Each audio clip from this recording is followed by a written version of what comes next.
Hello, everyone. I hope you all had a wonderful, Merry Christmas yesterday. I know I did, especially spending the entire day watching some NBA basketball. Too bad mostly three games were pretty much blowouts. Weren't expecting that on Christmas Day, but hey, it is what it is. I enjoy some good food, having some chicken wing poppers and loaded waffle fries. It was a great Christmas. I can't complain. For the sake of the Christmas spirit, and with 2020 coming to an end, I figure I'd do some Christmas reviews for some Christmas episodes. Today's video is on the Family Guy Christmas episode, The First Noel.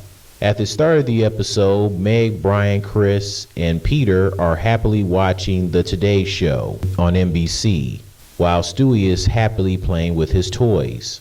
On The Today Show, there's the animated versions of Hoda, Jenna Bush, George W. Bush's daughter, and former news anchor Matt Lauer, who is sadly looking in the window. Matt Lauer's contract was terminated by NBC in November of 2017 due to sexual misconduct and assault allegations. Matt Lauer badly wants to come back to work. Hearing him say, "Can I come back now? You guys still sore at me? I thought about what I did," was hilarious. Okay? They pretty much did the same thing where Lois is watching CBS This Morning. They do the same thing with Charlie Rose. Charlie Rose, who was a co-anchor on CBS This Morning, ironically, also back in November 2017, he was fired from CBS due to house allegations of sexual harassment dating back to the late 90s and through 2011. So, ironically, at that same time in November 2017, that is when Matt Lauer also contract was terminated by NBC. So, and he was a co-anchor with Gayle King and Norah O'Donnell. And they showed Gayle King and Norah O'Donnell, and Charlie Rose is looking sad through the window, just like Matt Lauer. Props to Family Guy, because that was funny, especially the Matt Lauer one. Imagine Matt Lauer saying this in reality. It would be funny. I mean, Lauer, you think the women would allow you to come back? You could easily be saying it just for them to fall for it. You probably haven't changed. Yeah, it's not going to happen. You effed up, and because of that, you lost your job. So don't think you're going to find your way to get back. It's not happening. I also enjoyed the Peter Chris father-son fist bump. That was funny. Anyways, in this episode, the family doesn't help Lois with Christmas once again. So Lois has had enough, and she decides to leave the family alone while she goes to Cabo to see her cousin.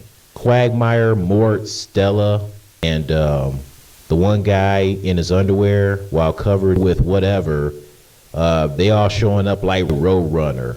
Hey Stella, long time no see. We haven't seen Stella in a while on Family Guy. Yeah, that's the deaf woman that Quagmire said he thinks is hot. Yeah, I think Stella's pretty hot too. I don't know what it is, but I think she's kind of hot. Stella coming in like Roadrunner, asking Lois, "You doing deaf jokes?" Lois says, no one's doing them. And then Stella responds saying, "I can't hear, so I don't know." And then the guy in his underwear, he shows up, and then Stella tells him, "She's not doing them." He responds by saying, "What?" And Stella says, "I don't know." Then Peter says, I think we're doing deaf jokes at this point." Yeah, I guess. I don't know what the heck you guys are doing at this point. Apparently, Lois lied to the family as she is vacationing at a motel to spy on them, as she waits for someone, I'm guessing Peter, to call for help. It was her plan all along. I must say, that was a clever plan. Peter is so intense that he doesn't know what to do. I mean, he got so upset. He said to Chris, "I don't like how the world is. I'm white. when it's going to be our turn. And then I liked how he pretty much referred to Lois as the woman that usually does everything. And then Brian says, you mean Lois? And then Peter responds by saying, I don't know, the redhead with the voice. She usually hangs up these stupid Christmas lights and these stupid Christmas wreaths and these white wire reindeers that look like ghosts. He referred to Lois as the red-headed woman with the voice. Oh, man, that was funny. So Chris tells Peter to look, and as Peter said all of that, he just angrily throws the lights, the Christmas wreaths, and the white wire reindeers up on the roof. And they're lighting up, and they look beautiful. They're amazing. Then all of a sudden, Peter gets a phone call. Who is it, Lois? No, it's not Lois, because Lois's plan was for somebody, I'm guessing Peter, to call for help with her plan working. But so obviously it wasn't her, it was Quagmire. Quagmire like, yeah, Merry Christmas. Peter, can you turn down those lights? I'm in bed with a 3 and extra light is not her friend. Lois notices from the motel while wearing binoculars. She notices Stewie not wearing a jacket, but she can't believe Peter actually did it. Yeah, why is Stewie not wearing a jacket? I mean, Chris and Meg are wearing jackets, but not Stewie. Peter, you are a very irresponsible father. What the heck? So it turns out the family's Christmas without Lois was actually working. Then there was the one part where Peter was hanging up a stocking for his gym buddy, and he's shirtless, and Peter's just blushing and crap. And I like how Chris, Meg, Brian, and Stewie's eyes are all wide, and they're looking at him like, what the heck is going on? But then it was effed up when they're about to have Christmas dinner, and there's a pig sitting in one of the chairs. So Peter is like startled, and then I guess he realized that Meg isn't at the table. And then I'm thinking, oh, please don't tell me Meg is like in an oven being cooked. And so he runs to the kitchen, he opens up the oven, and look, no surprise, it's Meg. Meg is tied up with an apple in her mouth, and she's just pretty much all nice and brown skinned. She's cooked to perfection. Meg looks delicious, like an actual cooked pig. It's like, how you mistaking your daughter with an actual pig? It's like, Peter, how could you, man? But apparently it was Family Guy doing the whole, oh, well, she's Meg. Let's let something bad happen to Meg. Let's have her being mistaken as a pig while she's being cooked. It's like, could y'all just give Meg a break? It's Christmas. For this Christmas episode, you could at least gave her a break this once. But no, you're Family Guy, and this is what you do.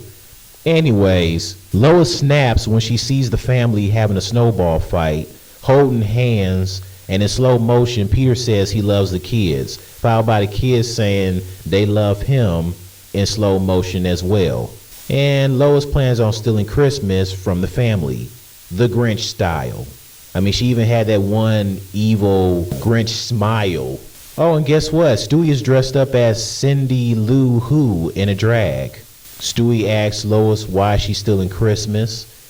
And Lois just came back as Stewie asking him why is he dressed up as a girl with pigtails in a pink nightgown. And Stewie just says that let's just forget about all this, and he runs back upstairs to bed. Oh man, that's how Stewie is now. Stewie is sometimes in a drag. He dresses up in girls' clothing in a drag, like RuPaul. And speaking of RuPaul, how about those Old Navy RuPaul Christmas commercials this year? Hey babe, it's the holidays. Got the whole fam rocking jingle jammies. Your nanas and a wifey's looking sassy. Pick whatever Santa you want driving your sleigh. Strike a pose and make the dog stay. Normalize conference calls in our PJs. Our 18-time watching Love Actually. We gon' have the best holiday here at Old Navy. Happy jammy days, y'all. Shop Jingle Jammies from head to toe to tail. We holiday only at Old Navy and OldNavy.com. RuPaul looks better as a woman. I'm just saying. Nothing personal, I'm just saying. Meanwhile, Quagmire is alone on Christmas, so he calls a woman named Joan, asking her about his payment being due on his Discovery card. She figures out that he is lying. Quagmire tries to prove to her that he's not lying by telling his kids real names. That doesn't sound made up in a panic. So he comes up with the names Bluefist and Clunt. I mean, he himself couldn't believe it. That's why he quietly face palms himself. Then she figures out that he was lying again. So then he knocks over his 2 vases. She figures out that it was him. So it's like, Quagmire, give it up. The jig is up. Enough is enough. She knows that you're lying. Why are you doing this? Anyways, it's Christmas Day. The family are shocked about someone stealing their Christmas. Lois returns home wearing a sombrero and a matching colored poncho. As the family are sad, they're watching the Tony Bennett Half Asleep Christmas Spectacular. And it was hilarious. Tony Bennett is singing Christmas songs, but then he falls asleep. Then he wakes back up, and then he falls asleep again. Oh, it was hilarious. A jingle, jingle, jingle, jingle bell. Falls asleep. The guy angrily wakes him up. Tony! Tony Bennett wakes up. He goes, fa la la la la la. Falls back asleep again. And then it was hilarious when he was doing a duet with Willie Nelson. They both falling asleep. Both asleep. And then the guy, once again, he gets angry saying, guys. And Tony Bennett, just hear them bells ring, ting, jingling. Oh, man. They had me they had me rolling, especially Willie Nelson with his I'm like, what? Oh, man, it was hilarious. Props again for Family Guy for that hilarious Half Asleep Christmas Spectacular. Oh, man, that was hilarious. They need to get somebody who can do it. They're not going to fall asleep, okay? Tony Bennett is 94. Willie Nelson is 87. What the heck do you expect? And even then, the family wasn't even laughing. I'm sorry. They should have been laughing their butts off. The Half Asleep Christmas Spectacular would have made them feel so much better about getting their minds off of being robbed on Christmas Day. You would think they would have laughed, but nope. They still sadly just watching it. Oh, man. So Lois comes in. The family tells her the bad news, but they have a gift for Lois. She reads a card that was beautiful. Lois gets a bowl they made for her in pottery class. And then they did the whole Grinch thing where the Grinch heart grew 3 sizes. Yeah, they did the same thing with Lois. And on that very Christmas Day, Lois' heart grew 3 sizes that day. I mean, it grew 3 sizes to the point that Lois ended up in the hospital, but she survived.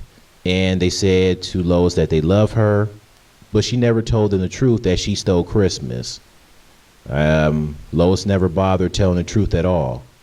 Even towards the end of the episode where Meg asked her who are the cousins she went to go see in Cabo, Mexico, Brian asked her which ones, and then Chris told her, yeah, you better give us some cousin names that doesn't sound made up in a panic. And I'm like, please tell me she's not about to do the Quagmire. Don't tell me she's going to do the same thing that Quagmire did where she makes up names in a panic. Oh, and guess what? She did. And ironically, she brought up the names Bluefist and Lois. This was your chance to tell them the truth. Don't blow this. Don't blow this. Don't blow it. This is your chance. And you didn't do it. I'm not surprised. This has been the Family Guy, the first to Noel Christmas episode. It was a very, very funny episode and a good one. Tell me your thoughts. And hopefully you had a wonderful Christmas.